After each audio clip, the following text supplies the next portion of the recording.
Class 8 के इस video में आपका स्वागत है। ये वीडियो रिलेटेड है क्लास 8 साइंस के चैप्टर 8 कोशिका संरचना एवं प्रकार से। इस वीडियो में अभ्यास के सभी प्रश्नों का कंप्लीट सॉल्यूशन दिया गया है।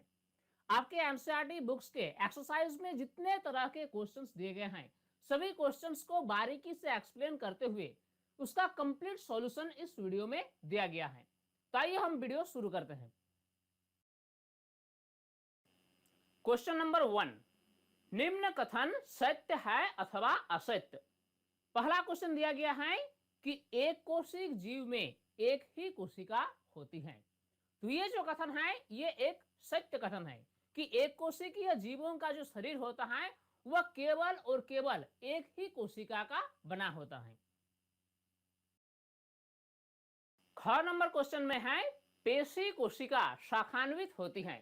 तो ये जो कथन है ये एक असत्य कथन है, क्योंकि पेशी कोशिका जो है वह शाखान्वित नहीं होती है, बल्कि तंत्रिका कोशिका शाखान्वित होती है। पेशी कोशिका की आकृति जो होती है वह तर्करूपी होती है, यानी ये कथन जो है ये एक असत्य कथन है। नेक्स्ट है किसी जीव की मूल संरचना अंग है। चूंकि हम जानते हैं कि सजीवों का शरीर अत्यंत छोटी छोटी संरचनाओं से बनी होती है, जिन्हें हम कोशिका कहते हैं। यानी किसी भी जीव की मूल संरचना जो होगी वह कोशिका होगी। यानी यह कथन जो है ये एक असत्य कथन है, क्योंकि किसी भी जीव की मूल संरचना अंग नहीं बल्कि कोशिका होती है। घ नंबर में पूछा गया है कि अमीबा की आकृति अनियमित होती है। चूंकि अमीबा जो है वह एक कोशिक जीव है जिसकी आकृति कोई निश्चित नहीं होती है।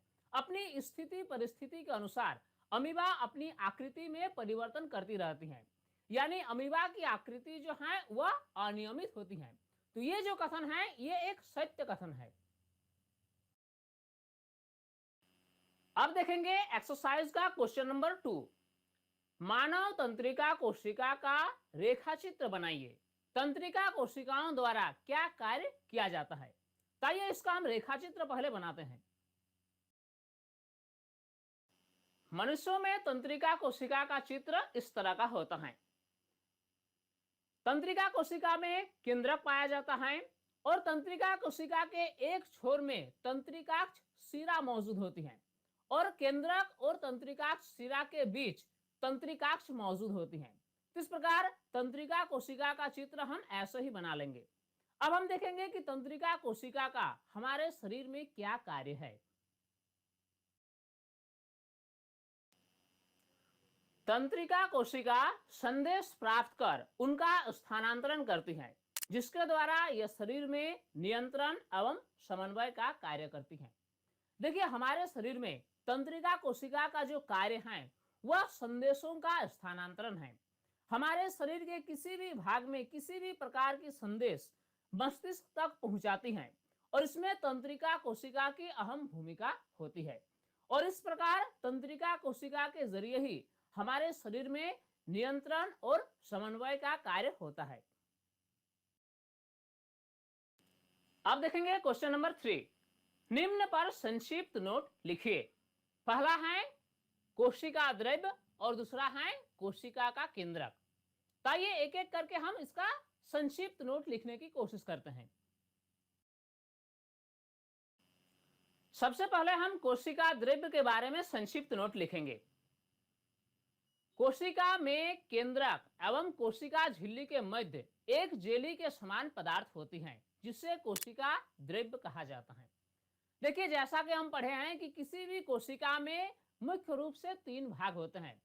सबसे बाहर एक झिल्ली होती है जिससे कोशिका झिल्ली या फिर प्लाज्मा झिल्ली के नाम से जानते हैं, और इस कोशिका के केंद्र बिंदु पर एक गोलाकार संरचना पाई जाती है जिससे केंद्रक कहा जाता है। अब यह कोशिका झिल्ली और केंद्रक के बीच एक जेली जैसा पदार्थ होता है, इसी को हम कहते हैं कोशिका द्रव्य। कोशिका द्रव्य में विभिन्न प्रकार की कोशिकांग पाई जाती हैं, जैसे माइटोकॉन्ड्रिया, गल्जिकाय, राइबोसोम इत्यादि। तो इसी कोशिका द्रव्य में अनेक प्रकार की कोशिकांग पाई जाती हैं। माइटोकॉन्ड्रिया, गल्जिकाय, राइबोसोम इत्यादि अनेक प्रकार की कोशिकांग जो हैं वह कोशिका द्रव्य में ही मौजूद होती है। अगला टर्म है कोशिका का केंद्रक। अब हम कोशिका के केंद्रक के बारे में संक्षिप्त नोट लिखेंगे। कोशिका के मध्य भाग में एक गोलाकार संरचना होती है जिससे केंद्रक कहा जाता है। जैसा कि अभी हमने डिस्कस किया कि किसी भी कोशिका के मध्य बिंदु पर एक गोलाकार संरचना पाई जाती है और इसी गोलाकार संरचना को केंद्रक के नाम से जाना जाता है। केंद्रक कोशिका द्रव्य से एक झिल्ली द्वारा अलग रहता है जिससे केंद्रक झिल्ली कहते हैं।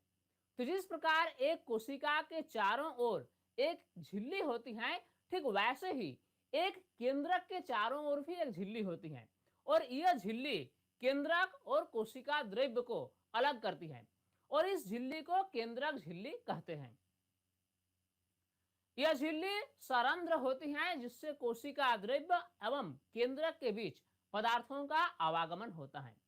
अब ये केंद्रक झिल्ली जो होती है ये सरंध्र होती है, यानी इसमें छोटे छोटे छिद्र पाए जाते हैं और इसी छिद्र के जरिए पदार्थों का आवागमन होता है कोशिका द्रव्य और केंद्रक के बीच। केंद्रक के संबंध में अगला महत्वपूर्ण जो पॉइंट है वो ये है कि कोशिका के संपूर्ण कार्यों का नियंत्रण केंद्रक ही करती है। जिस प्रकार हमारे शरीर में सभी कार्यों का नियंत्रण हमारे मस्तिष्क करती है, ठीक वैसे ही किसी भी कोशिका के संपूर्ण कार्यों का नियंत्रण उस कोशिका के केंद्रक द्वारा ही होता है। अब हम देखेंगे एक्सरसाइज के क्वेश्चन नंबर 4। इसमें पूछा गया है कि कोशिका के किस भाग में कोशिकांग पाए जाते हैं। तो इसका सही जवाब क्या होगा? न कोशिका द्रव्य में कोशिकांग पाए जाते हैं। जितने भी तरह की कोशिकांग होती हैं जैसे माइटोकॉन्ड्रिया, गल्जिकाय, राइबोसोम इत्यादि सभी तरह की कोशिकांग कोशिका द्रव्य यानी साइटोप्लाज्म में ही पाए जाते हैं। अगला है क्वेश्चन नंबर 5। पादप कोशिका एवं जंतु कोशिका के रेखाचित्र बनाकर उनमें 3 अंतर लिखिए। तो इस क्वेश्चन के जवाब में हमें पादप कोशिका और जंतु कोशिका का चित्र बनाना होगा। साथ ही हमें पादप कोशिका और जंतु कोशिका में 3 अंतर को भी बताना होगा। तो आइए इसका आंसर लिखने की हम कोशिश करते हैं।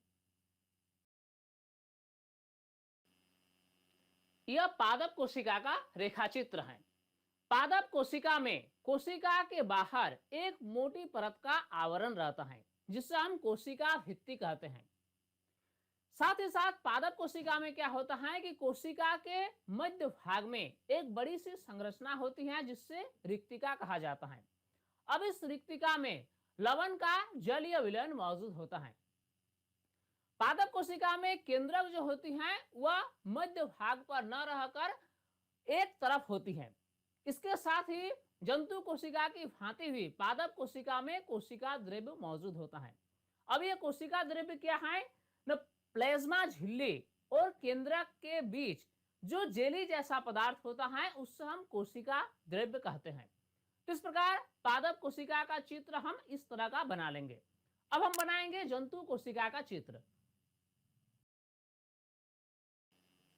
यह जंतु कोशिका का रेखाचित्र है। पादप कोशिका या फिर जंतु कोशिका कोई भी कोशिका हो उसकी मूल संरचना एक जैसी होती है। जंतु कोशिका में पादप कोशिका की तरह कोई भी कोशिका भित्ति मौजूद नहीं होती है। जंतु कोशिका में क्या होता है कि कोशिका के चारों ओर एक पतली झिल्ली होती है जिससे कोशिका झिल्ली के नाम से जाना जाता है। अब इस कोशिका के मध्य भाग में एक गोलाकार संरचना होती है जिससे हम केंद्रक कहते हैं। अब ये केंद्रक और कोशिका झिल्ली के बीच एक जेली जैसा पदार्थ होता है जिससे कोशिका द्रव्य कहा जाता है। इस प्रकार जंतु कोशिका का भी रेखाचित्र हमने बना लिया। अब हमें क्या करना है? न पादप कोशिका और जंतु कोशिका के मध्य 3 अंतर बताना है। अब सबसे पहले हम लिखेंगे पादप एवं जंतु कोशिकाओं में निम्नलिखित अंतर पाए जाते हैं। एक तरफ हम लिखेंगे पादप कोशिका और एक तरफ लिखेंगे जंतु कोशिका। अब आइए पादप कोशिका और जंतु कोशिका में पहला अंतर जो है वो हम देख लेते हैं। पादप कोशिका में कोशिका भित्ति उपस्थित होता है, लेकिन जंतु कोशिका में कोशिका भित्ति अनुपस्थित होता है। तो जैसा कि हमने पहले ही डिस्कस किया कि पादप कोशिका में कोशिका के चारों ओर एक मोटी परत होती है, जिससे कोशिका भित्ति कहा जाता है। तो ये कोशिका भित्ति पादप कोशिका में ही मौजूद होता है। इस प्रकार की कोशिका भित्ति जंतु कोशिका में नहीं पाई जाती है। तो ये है पहला अंतर। अब अगला अंतर देखते हैं। पादप कोशिका में प्लास्टिड उपस्थित होता है, लेकिन जंतु कोशिका में प्लास्टिड उपस्थित नहीं होता है। अब ये प्लास्टिड क्या है? न प्लास्टिड जो है वह एक तरह की कोशिकांग है, और ये प्लास्टिड सिर्फ और सिर्फ पादप कोशिका में ही मौजूद होती है।